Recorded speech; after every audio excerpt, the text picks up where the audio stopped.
सातों ठाकुर जो वृंदावन में प्रकट हुए, उनको किन्होंने प्रकट किया, उनके नाम भी इस पद में हैं। वृंदावन के बिहारी जी, राधा रमण, राधा वल्लभ, जयपुर के गोविंद देव जी, गोपीनाथ जी, करौली के मदन मोहन जी और पन्ना के जुगल किशोर, ये 7 ठाकुर हैं वृंदावन के। वास्तव में इनका प्रादुर्भाव कैसे हुआ? गोपीनाथ, गोविंद देव और मदन मोहन, ये 3 ठाकुर तो भगवान के परपौत्र वज्रनाभ ने इनको बनवाया। कथा ऐसी आती है, भगवान जब अपनी लीला प्रस्थान करके चले गए तो अष्टपटरानियों को तो ठाकुर जी अपने संगी ले गए, परंतु 16,100 भगवान की जो राजकुमारियां थीं, पत्नियां थीं, उनको भगवान पृथ्वी पर ही छोड़ गए। और भगवान के परपौत्र वज्रनाभ उन सबको लेके वृंदावन आ गए। वृंदावन आकर के वज्रनाभ इतना दुखी हुआ, मेरी माताएं इतनी दुखी रहती हैं, और ये 16,100 पटरानियां भगवान की यमुना के तट पर बैठी रहती और इतना रोती।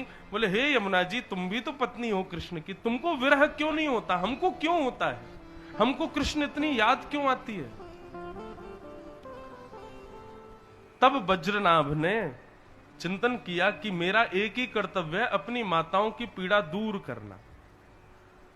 वज्रनाभ ने सांडिल्य मुनि को चित्रकूट से बुलवाया और उनसे कहा कि मैं क्या करूं, अपनी माताओं की पीड़ा कैसे दूर करूं? तब उन्होंने आज्ञा देकर के कहा, भैया, कृष्ण जन्म भूमि मथुरा में आज भी वो शिला विराजमान है जिस पर भगवान श्री कृष्ण का जन्म हुआ। अब तो शायद नहीं है, परंतु उस समय जब वज्रनाभ आए तब वो शिला विराजमान थी। तो कंस के कारागृह में वज्रनाभ गए, मथुरा में कोई भी नहीं था, खंडर पड़ा था कंस का पूरा कारागृह। और जैसे ही वज्रनाभ ने उस कारागृह में प्रवेश किया जहां भगवान जन्म लिए थे, तो पूरा तो खंडर था, लेकिन वो कारागृह में से अब भी चंदन की सुगंधी आ रही थी, एक अद्भुत तेज दिखाई दे रहा था, क्योंकि ठाकुर जी वहां प्रकट हुए थे। तो जिस शिला पर भगवान प्रकट हुए, देवकी मैया ने ठाकुर जी को जन्म दिया, उसी शिला से जयपुर के गोविंद देव जी, करौली के मदन मोहन जी और श्री गोपीनाथ जी, ये 3 रूप तैयार करवाए।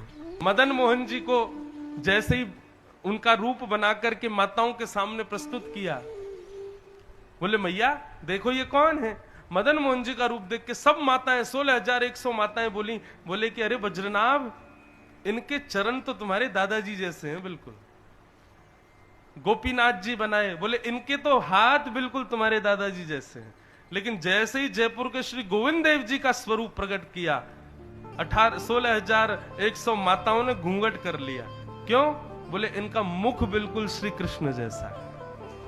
कालांतर में ये तीनों ठाकुर भूमिगत हो गए वृंदावन में।